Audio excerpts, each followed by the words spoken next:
Everyone, welcome to the Smarter Spaces podcast. We are back in the studio for this episode on hybrid ready. Now, what does that mean and how do we create a workplace that truly is hybrid ready and goes beyond finding the right space in the office for collaboration and technologies that we use to make sure you get the most out of your workforce, your workspace, and the technology that you have deployed in your organization.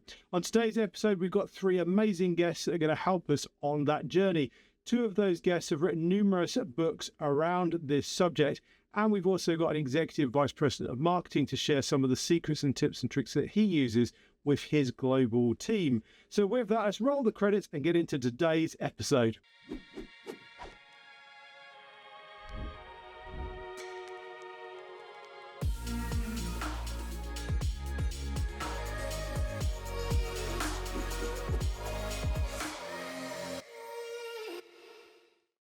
We have Karin Reed and Dr. Joe Allen, as well as Mr. Brad Hintze. So Karin, do you want to introduce yourself first? We'll then go around the table. Sure, absolutely. Thank you so much for having us today, Neil. Really look forward to the conversation. So I'm Karin Reed. I'm the CEO of Speaker Dynamics, and I'm a communication coach focused on helping people to speak with ease across all platforms. So that can be in person, on camera, or through virtual communication tools. And obviously that last one became mission critical, around 2020. And that actually prompted us to align with Dr. Joe Allen and his team at the Center for Meeting Effectiveness. And Joe and I have written 3 books together on meetings where video is at their core. Very cool. I feel like I'm going to be under watch for my communication skills on this podcast. So maybe you would score me at the end. Very cool. Very good. Dr. Joe, welcome to Smarter Spaces podcast. Tell everybody about yourself, what you do. Yeah, well, thanks for having me. I'm glad to be a part of this. So I am a professor of occupational health psychology at the University of Utah, and I direct the Center for Meeting Effectiveness. And for longer than I'd like to admit, I've been studying meetings, and so I consider myself a meeting scientist. And so when Karin and I got connected and wrote those 3 books, it was really kind of a collision of expertise. Her expertise in terms of on-camera effectiveness and how to communicate, and then my expertise in terms of meetings came together, and it was kind of fun. So that's kind of what I do. I help make meetings better if I can. And they all can be better. I think we've all been in those meetings that certainly could do with an improvement. And finally, my co-host and colleague, Mr. Hintze, for the one person who doesn't know who you are in the world, can you just give us a short explanation of yourself? Yeah, sure. EVP marketing here at Crestron, and certainly always interested in connecting the needs of those that are joining and participating in meetings with the capabilities of technology. How can we unlock better communication and collaboration through the technology that we provide? Yeah, absolutely. And again, I think there are 2 parts to this. There is the wetware, the human part, and understanding and adopting those habits and understanding those modalities. But there is the technology, and again, the technology is a great tool. And again, with any tool, you need to learn how to use it, and it can be, a tool for success or potentially a tool for failure if you don't have good tools and good equipment. So we're going to certainly cover that off today. I want to start off talking about the kind of that concept of wetware, the human aspect of it, and trying to look at the culture and look at looking at the right tech for those hybrid spaces. And you guys have outlined the concept of meeting modality. These 3 modes. I'm sure there may be more, but the 3 modes of data that you've gone through in your book regarding hybrid working. Talk us through the kind of concept of modality, or talk the audience through the concept of modalities, what it means and how and what they can take away from that. I don't know who wants to take that. Yeah, so modality is kind of interesting because from a scientific perspective, up until around 2020, we didn't really care about modality too much. Not that there weren't people who were meeting in different ways, which is what modality is about, virtual and hybrid and so forth. It was that it was such a small number of people doing that it really wasn't of interest to the researchers, because we have to have variability. We have to have a lot of people from in a lot of different categories in order for it to make sense for us to study it. But then things changed, as we all know. And so then virtual meetings like we are all doing now, and hybrid meetings started to be a thing. And so now modality became something we cared about because we could actually look at it, because actually could get people in those types of environments. The one modality that we often kind of forget about is teleconference. That's actually a fourth modality, and we've been doing that for a long time. Unfortunately, it's not a very good modality. In case you're wondering, if you have a choice between any of the modalities, Stack pick rank them. one of the other Top three. three. Yeah, the top three are those other three: the face-to-face, the virtual, and the hybrid. Teleconference is absolutely terrible, and all the data suggests that. So just take that as the first take-home message. Don't do teleconference because it's just not as effective overall. You mean audio only, again, for the international viewers? Yep. So that's the kind of traditional. You all dial into that old-fashioned audio bridge, and you're just literally, Yep. it's a sort of one-dimensional voice-only interaction. Okay. Yeah. Just absolutely. a quick question on that, Dr. Allen. How many people do you actually have to convince that that's the worst modality? Or do you think it is so obvious to people that is one that we should just leave behind? I think it should be obvious, but what you'll find as we continue to talk here is that there's an awful lot of obvious things that we should be doing when it comes to our meetings that we don't do. And so I think too often we'll fall into that category of a more audio only or teleconference type of approach, and then we'll wonder why things aren't as good as they ought to be. And the evidence is very clear that it's just much harder to communicate and much easier to be distracted and to be anonymously distracted when you are in a teleconference or audio only environment. Karin, I was going to ask you, I mean, what's the difference between a teleconference and a video conference where everyone turns their camera on video mute? Because that's the interest. I was ask the same question, actually. Can we throw that to Joe? Because I am not sure. I mean, is that the same thing, Joe? And so I'm confessing, I'm bringing out my former reporter chops where I'm like, ooh, I want to ask that follow-up question. So is it the same, Joe? Whereas a teleconference versus if somebody just goes on a Zoom call and keeps their camera off, would that be equivalent? Yeah, in many ways it's the same. The slight difference is that when you're on the computer, there's also text, like there's chat function. We don't really have that in an audio only teleconference type environment. So there are slight differences that are meaningful, because if your camera's off but you can chime in on a chat because for whatever reason, that can be a contribution. And so part of the reason why teleconference is so bad is because there's really only one way you can contribute. And if everybody else is steamrolling through the meeting and you're not getting the opportunity to contribute, you don't even have the alternative to throw something into chat or to communicate in some other means. Whereas all these wonderful tools we have, video conferencing tools, allow us, at least with chat and some other things, to communicate in a separate way. And that's really important for different people with different personality types, right? You got introverts who aren't going to steamroll in, right? But if they can put a really good idea in chat, then it could be seen. Right. And thank you for clarifying that, Joe, because when I think about it, that you also would not be able to share content, which is critical. Yeah, share documents. And I don't remember the last time I did a teleconference, very honestly, but even if I know I'm not going to turn my camera on, not that doesn't happen very often, but there are certain circumstances. Say I'm meeting with a close member of my team, and it's early in the morning. I'll be like, hey, I just want to show you something. I need to share my screen. That is still available for us to be able to have a productive discussion, but teleconference, that just takes it completely off the table. So it removes several ways that we can communicate important information, right? Whereas a camera off virtual meeting, you still have multiple ways where you can get information into the conversation. There's this new dynamic of reactions as well that have been added to the platform, the kind of clapping of hands, hearts. And again, so if someone's putting a point across, people can kind of, add to that point. Oh, yes, it's a really good idea, or clap, and give them that kind of boost. That seems to be a new thing, certainly over the last kind of year, 18 months, that the major collaboration platforms have added in that reaction capability as an additional communication dynamic, as well as the chat, the audio, and then the video.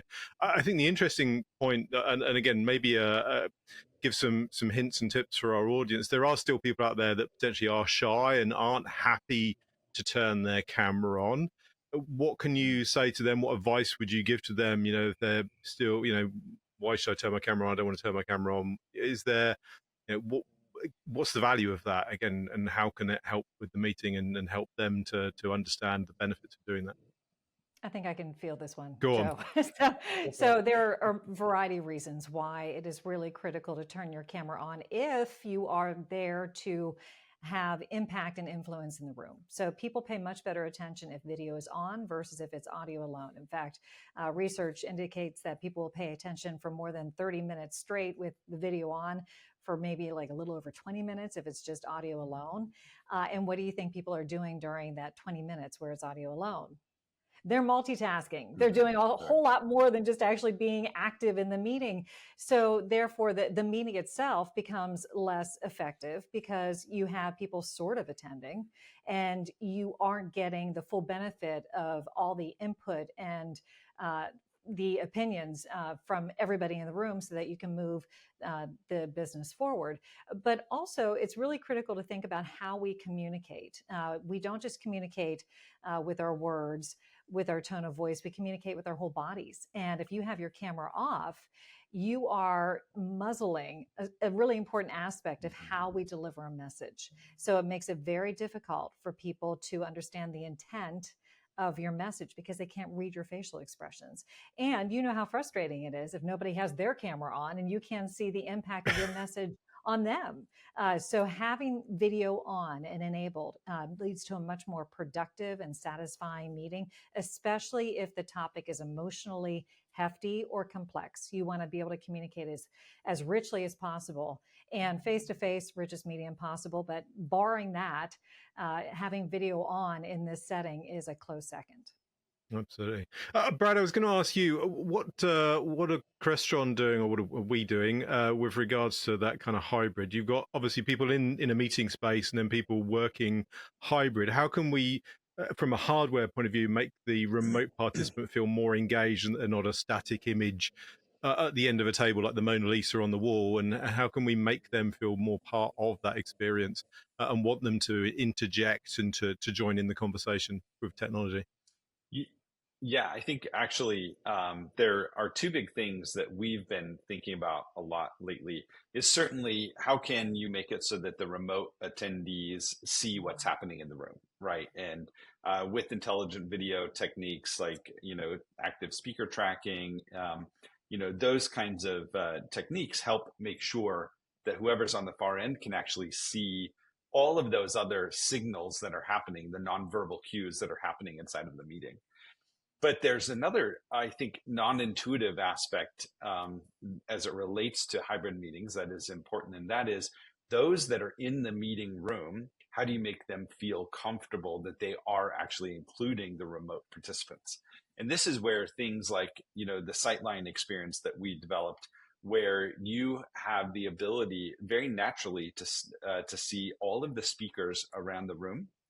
And so if you're sitting in a room, you can look at the other person in the room and make eye contact with that person, but still see the remote attendee on a screen behind them, right? So you get those very natural sight lines, but you're freeing the people inside of the room from that cognitive load of trying to balance, are you including the remote people, but how do you juggle the need to look at and interact with those people in the room? And so I think both of those things are really critical. And that's an area where we've been really investing a lot with regard to intelligent video and the rest of the technology that goes in the room.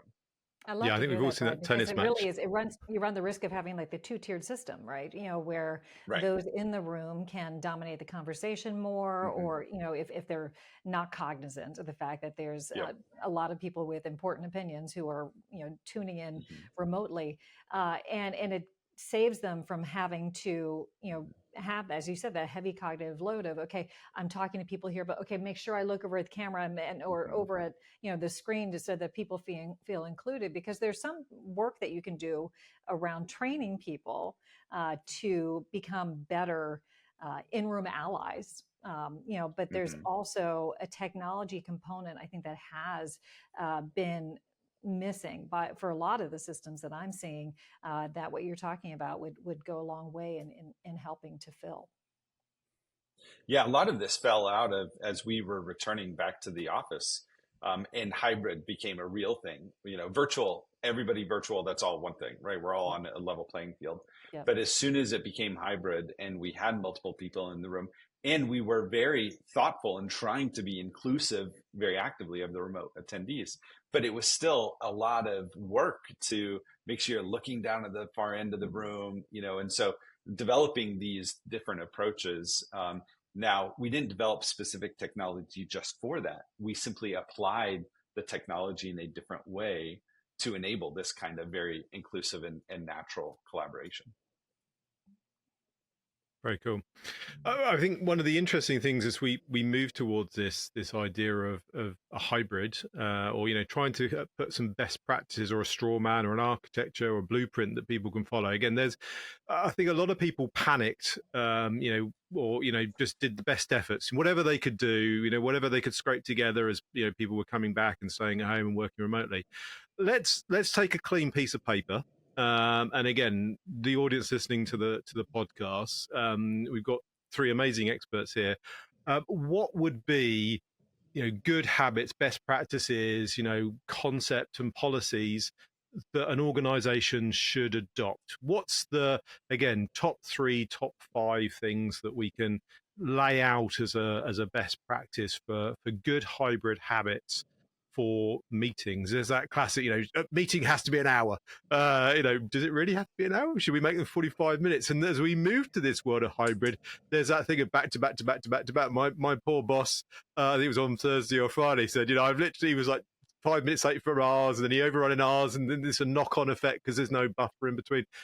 Let's make that piece of paper, help the audience and lay out those best practices for some good hybrid habits. I don't know who wants to take that. Start off, Karen, Dr. Joe Allen. Who wants to take off the top 3? Maybe we can alternate. Yeah, go on. I mean, if you like. The interesting thing about that question is that there are so many things that we ought to be doing in every meeting that don't just apply to hybrid. So I'm gonna start off with one that you kind of alluded to with the whole back to back meetings where you're wondering, am I going to find the restroom today? Am I going to have food, or am I just going to chew with my camera off every now and then so that way I don't embarrass myself or anyone else? And so the answer there is we need to bring some humanity into our meetings in general, and this includes hybrid meetings. And so you said, okay, should we do default to the hour, or can we do it 45 minutes? The answer is we have to start building in some recovery time. And what I mean by that is, cognitively speaking, we do this for our children, yet we don't do this for our adults, and we're actually getting less able to cognitively transition than our children. Because so when you think about schools, we have passing periods. That's not just because we want them to move from this room to this other room over here. It's because cognitively, it's a bit of a switch to go from English to math. We need that kind of transition time for everybody when it comes to meetings. So whether it's a hybrid meeting, a face-to-face, a virtual meeting, whatever it is, if you normally would schedule an hour-long meeting, schedule it for 50 minutes and have a hard stop at 50 minutes. Because if you do that, you're providing the cognitive space for people to transition to the next meeting, and you're creating a biological space for them to transition to being a human occasionally. And that's important. And so I think that's something that I think you can take across, all the different meeting types. But Joe, if I could even add on to that too, whenever you're talking about creating that space, if you are meeting hybrid and you have some people who are in person, some people who are remote, it's easier to turn the camera off and on, and that's your commute between one meeting to the next, or clicking a link and clicking a new link. If you are in the office, sometimes that means you have to walk to the elevator, go to a different floor, and there needs to be some commute time even within the building that it's funny, after all the years of just being purely virtual, a lot of people forgot about. And so they would have these like back-to-back meetings with no walk time permitted between them. So there's a cognitive reason, but there's actually like a physical reason too, geographically, to allow people to get to the meeting on time and not say, I'd rushed over here as fast as I could. Do you want me to add another one? So timing. Well, let's stack them up. So timing is one. And the funny thing is, if it's a 45-minute meeting, you make it for an hour, people will always fill it the hour because they'll have the preamble and the again. So it doesn't matter what time you make it, people will make it an hour. So I think 45 minutes, 50 minutes is a really good, and to actually put in that buffer, because it's just you're being respectful to the participants. Is the main thing. You're being respectful to the other human beings in the meeting to say, okay, I understand that you're going to need a comfort break, you're going to need to rehydrate, you're going to need to be able to mentally Yeah. switch from one to, we're talking about, building refresh or, whatever it might be, this month's sales figures, and then suddenly you're going to go off and talk about some other topic, and the brain does need that recovery time, as you say. So, okay, Yeah. timing is really good. That's a really good point. What else we got? I'd like to pick on the leader a little bit, but even though it's Go on. not fully their responsibility to have a successful hybrid meeting, they do play a critical role. And one of the things that I see as a common mistake is they don't take on a proactive enough role in facilitating the meeting. And if you try to have a free-for-all of conversation in a hybrid setting, you will have the people who are in the room dominate the conversation. You'll have the poor people attending remotely trying to get people's attention to say, hey, I want to weigh in. And they end up being muted as a result, actually figuratively, literally. So it is really incumbent upon the leader to be pushing for participation across the board. And that can mean like validating all different forms of participation. It just doesn't have to be, speaking up. It can also be leaning into using chat and encouraging people to use chat and say, not only do I want you to use it, I promise I will be attending to it. I'm going to look at it, or I'll have somebody on my team who will look at it and make sure that the comments or the questions that are on that thread are incorporated into the verbal dialogue. So there's a way for those who are attending remotely to get into the conversation queue, because it's not always easy whenever you have people who are sharing the same air and can hear that intake of breath and think, oh, this person's going to say something next. You don't have that whenever people are attending virtually. So you need to create an opportunity for them to participate and have that meeting equity. So a meeting coordinator that can sit and take those and have that back channel, I guess, rather than a raise hand, you can have that stream coming in, and then you can say, okay, we've got this question coming from so and so, we've got this question coming from, being able to defend those as a kind of back channel. Yeah, I mean, typically I'll begin any sort of meeting or training and saying, okay, this is how you can get into the conversation queue. You can raise your physical hand, you can raise your emoji hand, or you can put a question or a comment in chat, and we'll be sure to include all of those in the conversation as we go along. Yeah, very cool. And so I think the third thing I would probably bring up that I think is relevant both in terms of the leader, the attendee, as well as the organization is the fact that we know that for hybrid meetings in particular, but this is true in general for other meetings, but for hybrid meetings in particular, the most important thing that people need to do is be seen and heard. And for that to happen, you got to have good hardware and software, and so you got to have to be able to be seen. The cameras have to be adequate. The audio has to be coming through clearly. So you have to have all that set up, needs to be there and present, and that's on the organization. Whether if it's physically in the physical space there, it's on the individual or on the organization. If we're talking about home environments, if we're expecting people to work from home occasionally or remotely, we need to make sure that they have the resources to do that, to be able to be seen and heard. And then behaviorally, Karin already alluded to this, leaders have a responsibility to make sure that we're including everyone, and attendees need to help leaders do that. You need to be mindful of steamrolling yourself and being that monologuer. If you know that you like to do that, stop it, right? You need to control yourself, but also be that in-room ally. I think we mentioned this earlier. Be that person who says, hey, we haven't heard from Brad in a little bit. Brad, what are your thoughts on that? Which we're probably going to hear in a second anyway, by pointing that out here. But, being that in-room ally to the people that are online, especially if you don't have the setups that we may be wanting people to have, because that's part of the challenge. It's pretty costly to go from the bowling alley setup, which is pretty common in the conference room, to a setup that allows the line of sight that was mentioned earlier.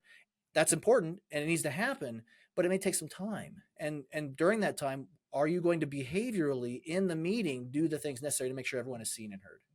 Very cool. As you lined us up beautifully, Brad.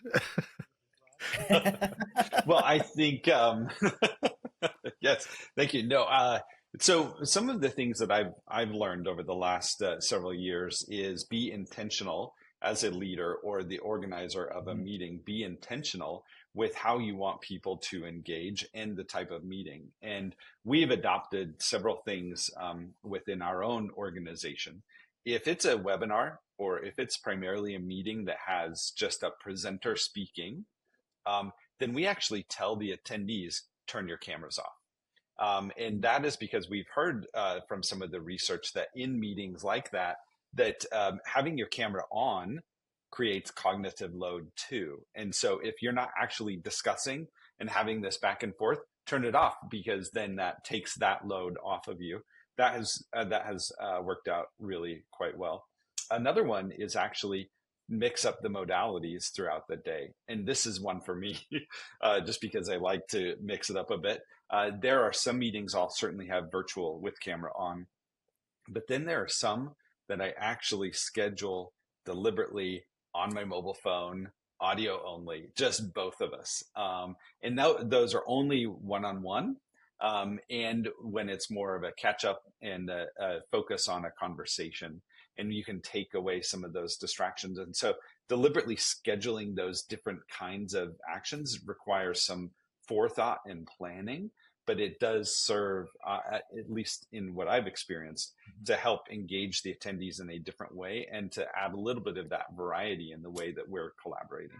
I don't know if you have any research to back that up. That's just been our experience. Yeah.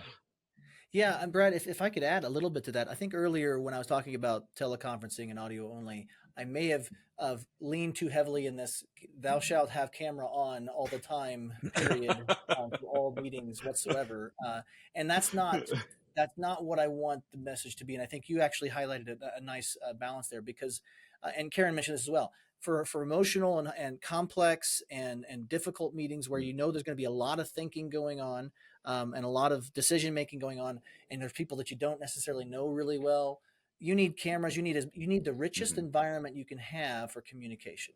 And that would be great if you can do face to face, but if you can't, you need to have the cameras on. But what you mentioned, Brad, is what if I have a one-on-one and I wanted to do a quick phone call? Those are absolutely wonderful, especially if you know the person well. If you're doing a one-on-one, usually you know the person well enough that you know what they look like when they're smiling and when they're frowning. You know what they sound like when they're being sarcastic.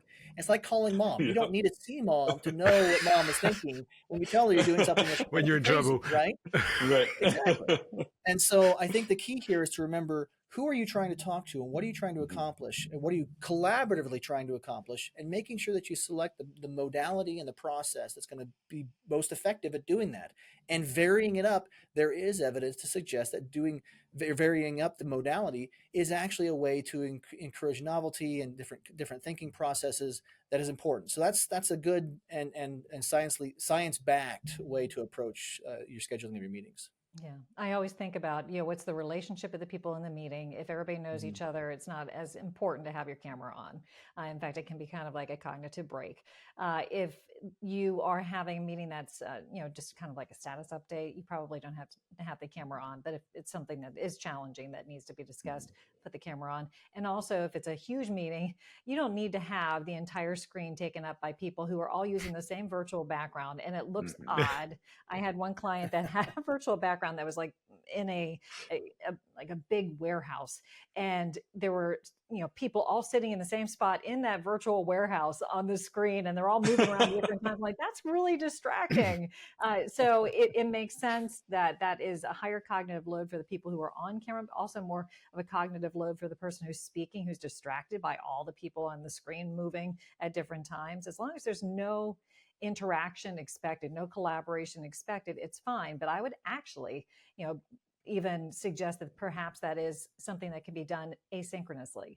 If it's just information sharing, you're spouting it out, record it and send it out to people who can consume it on their own time. So non-linear, that's such a great point. On demand, interesting. Yeah. It's funny you said. I was going to say we try to balance that as well. Do we need to call? Like, is it important that everybody's on this call on Tuesday at 3 p.m.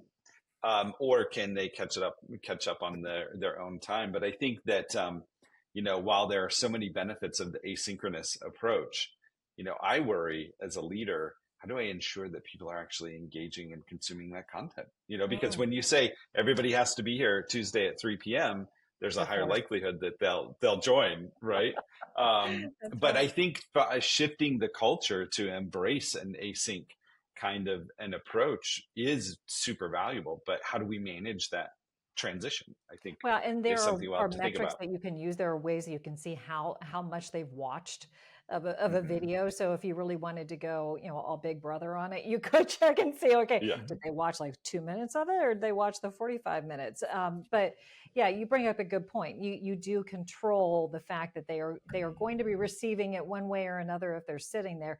But at the same time, could they be on their 10 other tabs on their laptop and Yep. not paying attention at all, and Right. not even sort of attending, but like Mhm. really kind of not attending?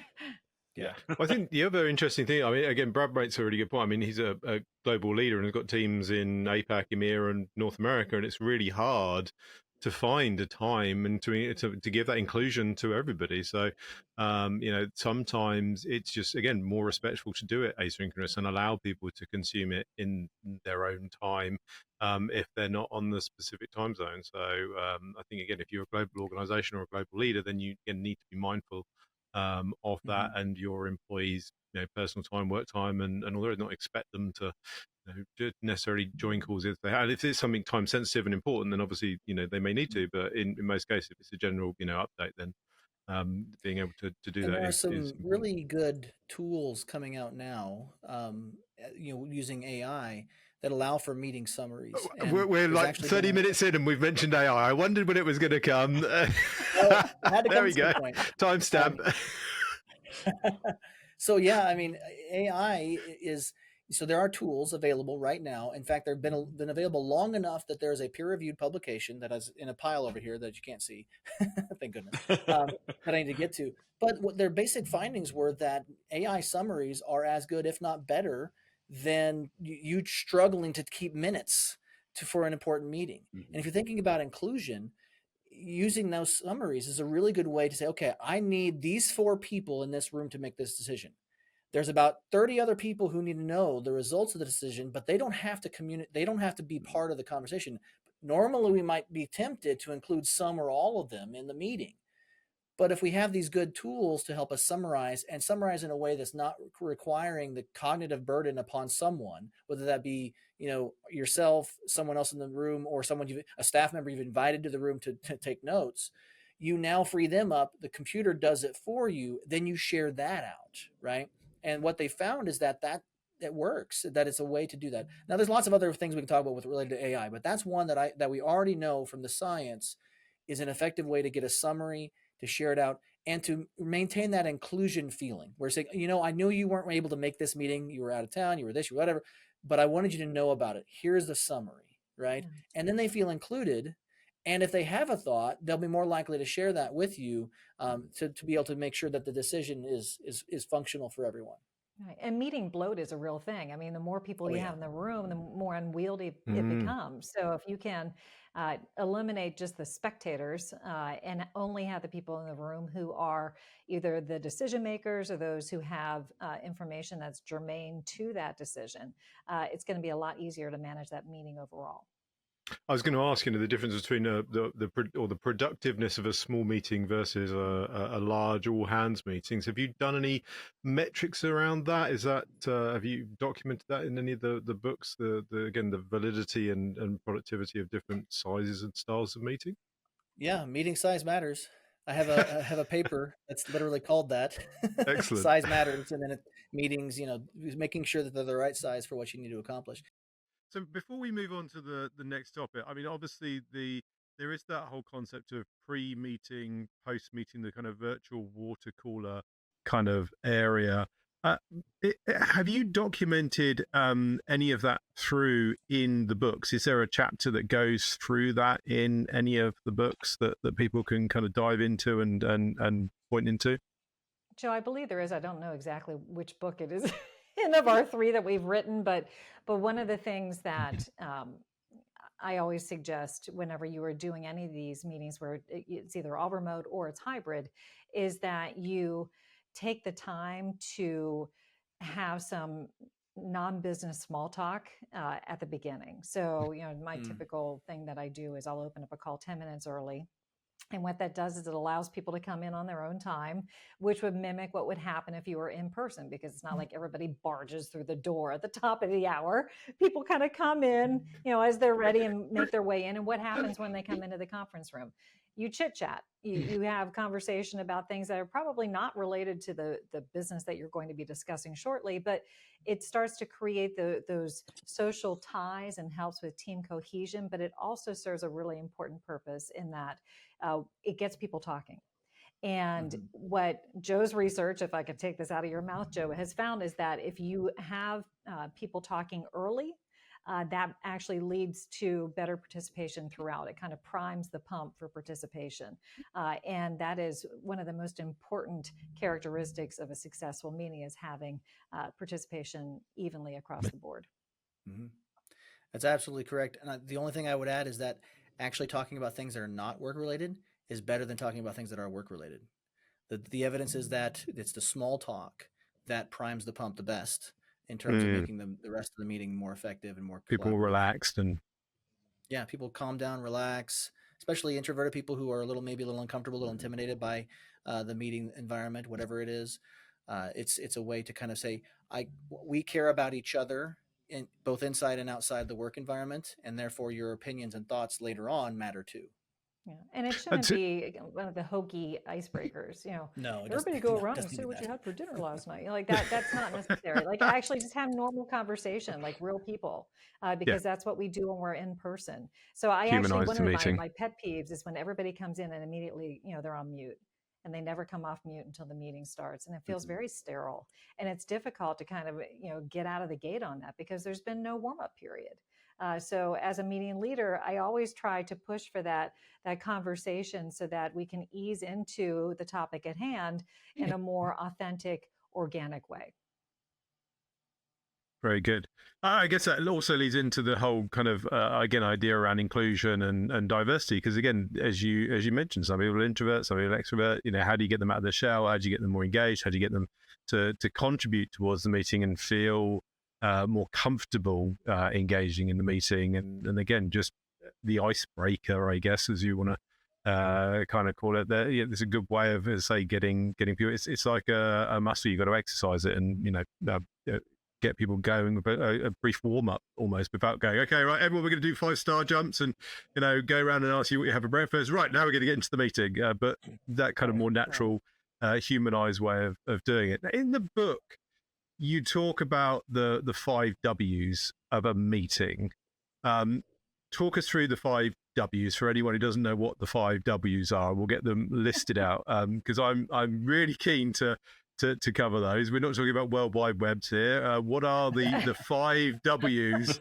We need going to back to my journalism days, Neil. So we always have to answer the question of who, what, where, when, and why. And then there was a how that was included on that as well. And so this is something that Joe and I use to help people create hybrid team meeting agreements, which is something that we would suggest people do, because if you standardize policies and get everybody to collaborate on it, then you're more likely to have a standard process that works, as opposed to just kind of a haphazard sort of approach. So the who's going to attend, be really mindful of the people that you are inviting to the meeting. As mentioned, spectators don't really belong anymore. There's plenty of ways that you can get the information to them without bogging down the meeting itself.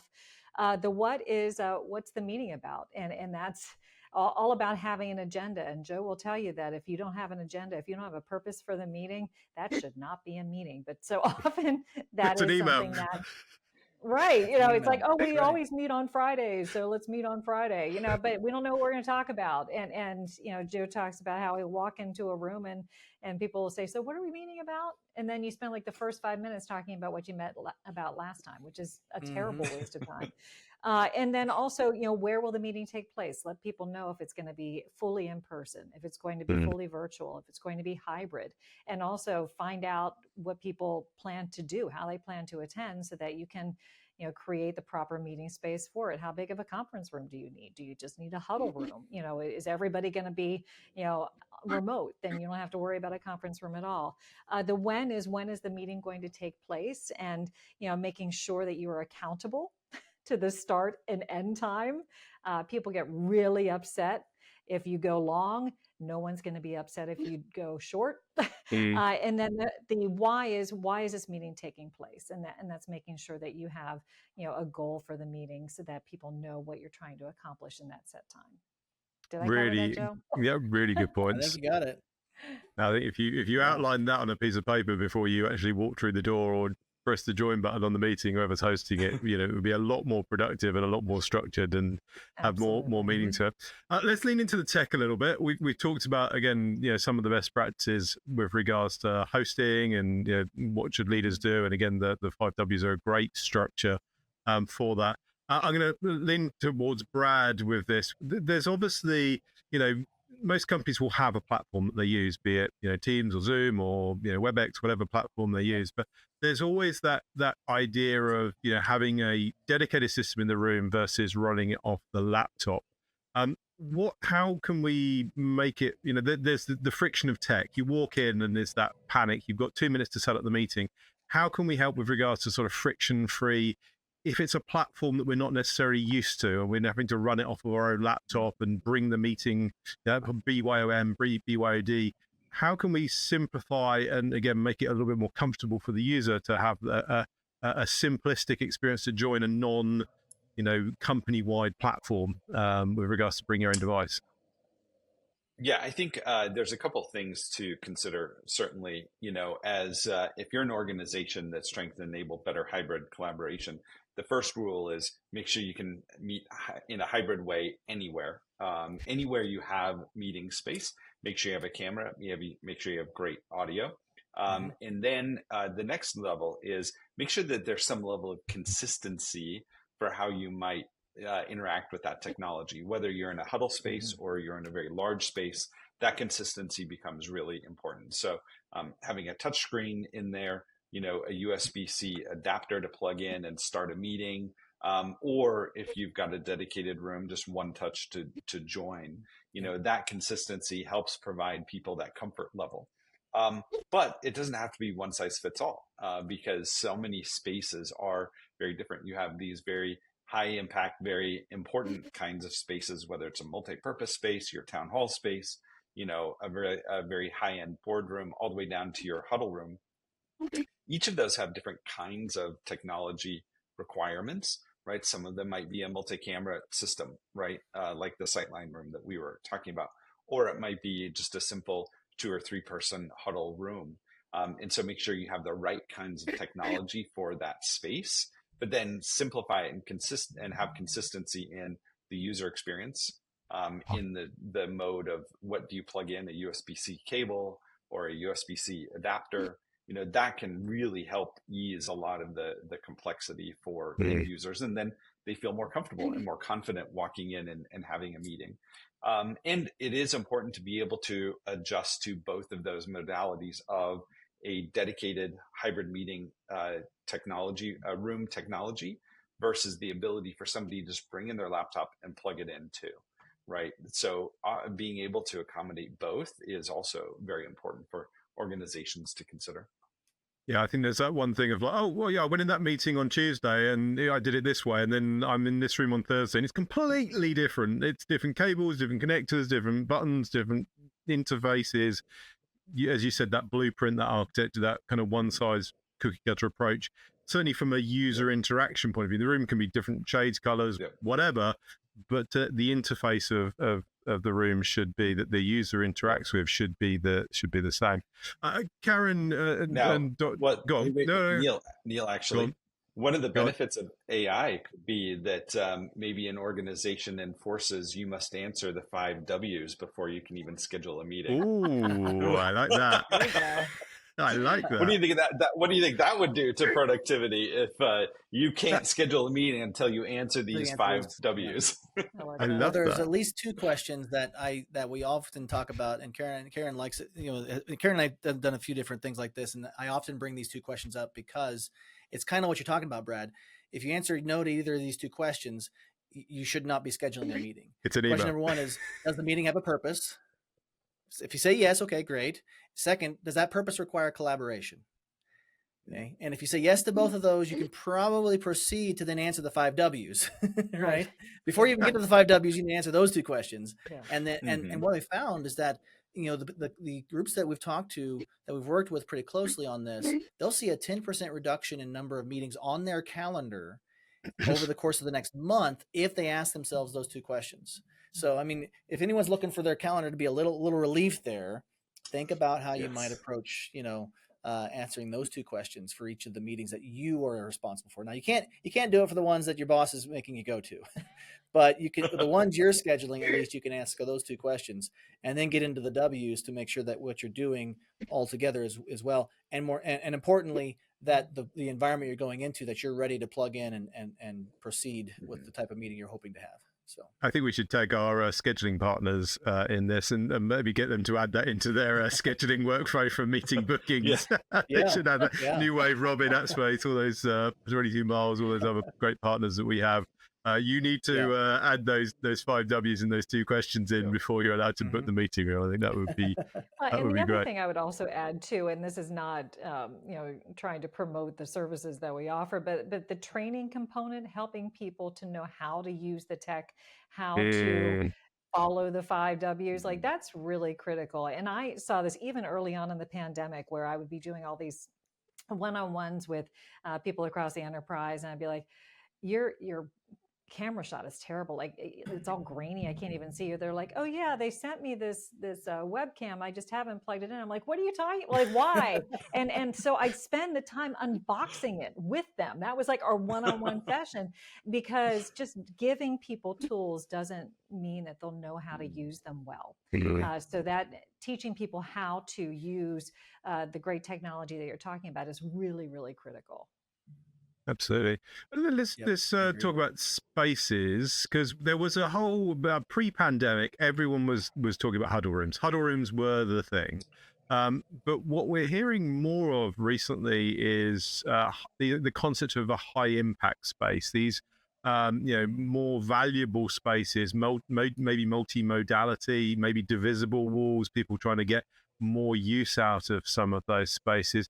Are you seeing or hearing a shift from customers, not necessarily away from huddle rooms, but maybe a focus switch towards these more higher impact spaces where they want to make more out of their meeting and collaboration spaces in the organization? Well, I think every organization is trying to figure out how people can take a virtual call from wherever they are, and they've sort of figured that out, with different, with whether it's a noise canceling headset and using virtual backgrounds, so you're not seeing people traipsing behind you. But I think that there are also some challenges around that, because like the high impact calls that you're on, if you're getting on with a really important client, you really should be in a space that is better suited for that. It's the same as you wouldn't be meeting with them in person by gathering around a table at Starbucks. You would have some place where you would go where you could have that discussion with privacy and also in a more professional setting that feels fit for purpose. So when you're talking, Brad, about the line of sight technology, like in my view, I think every organization should have something like that available for those high impact, high stakes meetings. And everybody should know how to use it, so they're not using it for the first time, whenever they go into that meeting where they're trying to close that big deal. Yeah. I think the other thing I would want to emphasize is that everything we're talking about here requires people to take a moment and plan, and to think about their meetings a little bit more. And it's hard to ask people to do that because we're all so busy and we're all so jam-packed with meetings that we don't have time to actually think about what we're actually doing. And so I think that's why those 2 questions and why these concerns are so important, is because we got to get people a little bit of space. Maybe that what we talked about earlier, the shortening your meetings just a little bit, so they have some breathable room in there to think a little bit, so that way they have time to say, okay, what kind of room do I need to be in? And I think to some degree, I haven't had clients talk about multi-purpose type environments. They want to make sure that the rooms can function for all the different reasons they need them to function. But I don't think they give it a whole lot of thought, because they're so jam-packed with meetings that they're not giving the cognitive room for for the 5 Ws, or even for those 2 questions, or for any of the, some of these things, because it's just so jam packed. So I think that's the first step, is making sure people feel like it's okay to take 2 minutes and think about where should they meet and how should they meet, and all these different questions that we've kind of kicked around here. There's also a miss with the user experience, I think, because from a technology perspective, because sometimes they'll get it from the perspective of one user's experience, but they'll miss it from the other side. So I just had an experience a couple of weeks ago where I was doing a workshop from the remote position like this, and I was talking to people who some were in a conference room all together, others were in their own separate offices on their individual laptops, and then there was one room that a couple of people were in that looked almost like a lounge. It was lovely, and I could not see them. They were like little ants, like sitting on the sofa, and the camera was super high on the wall. And I just said, so what's the setup on your side? And she said, I love it. I've got a huge monitor. I can see everybody's faces really well. So whoever set up that room was thinking about it purely from the person who was in person, but didn't think what it would be like for the remote attendee to be looking at the people in that room. And so it's it really the villain, people... they sit there stroking a white cat, maybe. Exactly. Watching everybody. Yeah, like what were they thinking? So there are attempts made, and sometimes they get like half of it right, but the other half is equally as important, but just hasn't been thought about. Absolutely.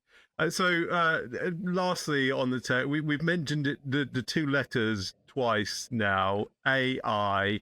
Again, it would be remiss of us not to talk about how it is going to be changing the meeting. Obviously, companies, Microsoft with Copilot, Zoom have just announced a whole bunch of stuff around AI.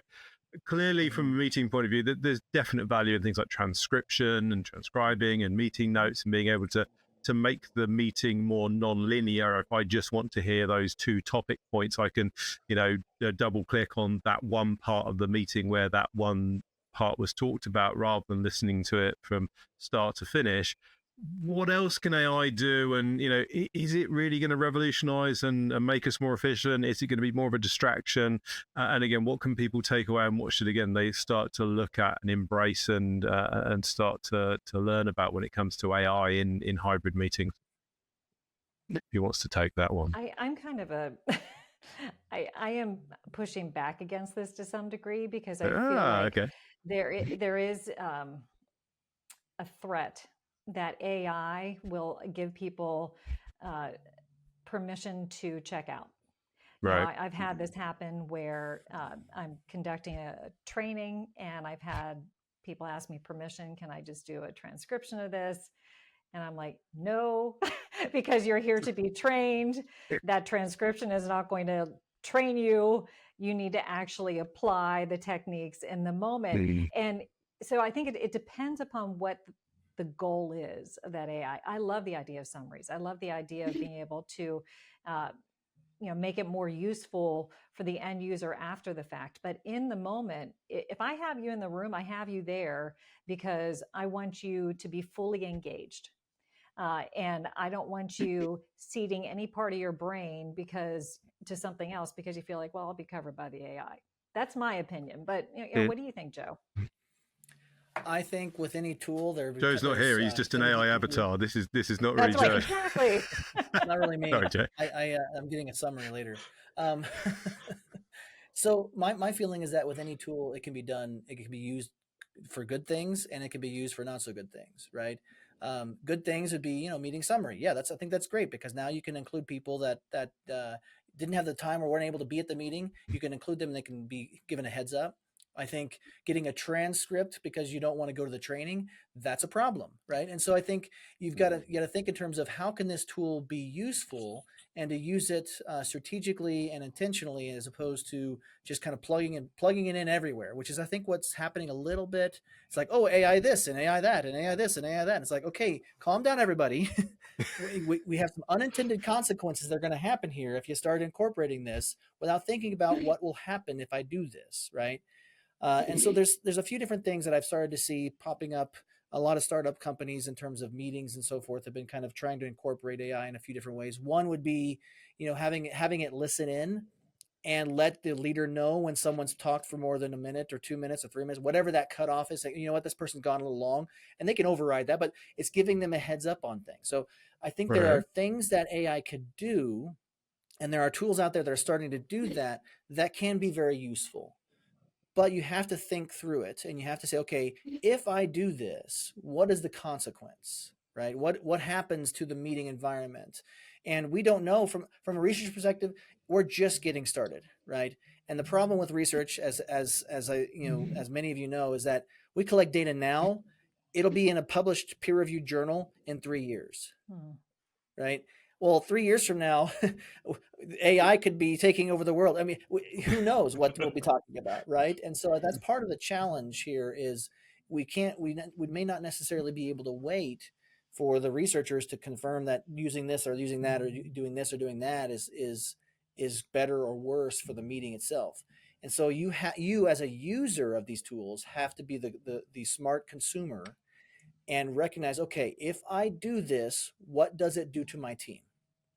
Will it help? Will it hurt? Try it out. And if you're happy with it, keep doing it. If you're not happy with it, don't do it again, because it may actually be derailing your meeting, and you're not going to have someone tell you that it's a good idea or a bad idea right now, because we just don't know.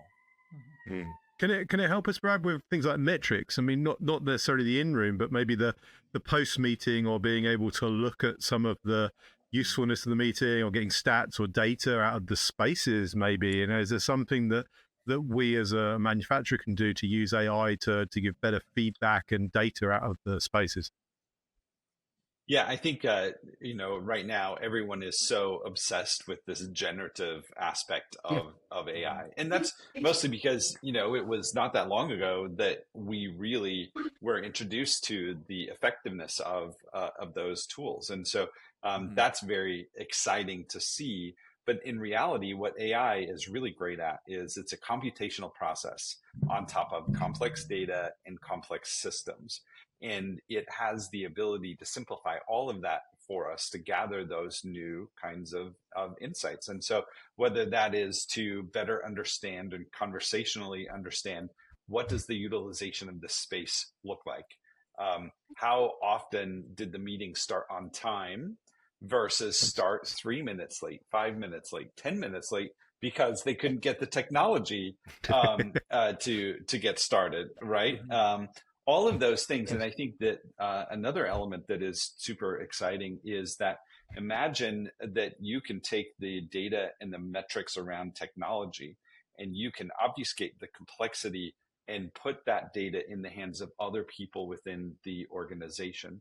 So for instance, if an HR group is able to query and ask about the utilization of technology, they don't need to know this camera goes into HDMI input 1, right? They don't need to know that, but they need to know, or they would like to know, that these groups are utilizing this technology and that's contributing to better performance, right? That is the kind of thing that AI can help kind of obfuscate that complexity while empowering other groups within the organization. So I think there's a lot of capability and an opportunity there. I think there's also in the range of agents and giving people the ability not just to look at that data to get summaries and transcripts, but actually to do stuff with it too, right? If you have a meeting in a few minutes and you can just say to the agent, turn on the room for me, I'm walking in there now, or open the call in that, in the room ahead of time, and you're taking control of what's happening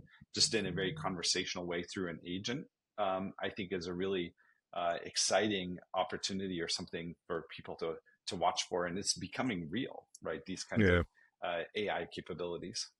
I feel we're going to be talking more and more about that in the coming months and weeks and such like. So, good little teaser around that. We've gone. We could keep going for ages around this. I feel we should probably maybe call time on this one and maybe reschedule. Again, I'll be conscious of everyone's time, and maybe we should reschedule a follow-up meeting or podcast where we go for this in more depth. But I guess to wrap this up, Karin, Dr. Joe, where should people's first place go? I mean, you've obviously got some great literature that you guys have put together. Again, give people that starting block. Where should they go? Which book should they go for? How can they reach out to you, and how can you help them to get more out of their hybrid work if we've kind of tweaked their curiosity around this idea. Well, I think the shameless self-promotion here of suddenly hybrid behind me would be an indication that this is the place to start. I'm because, waiting for my signed copy.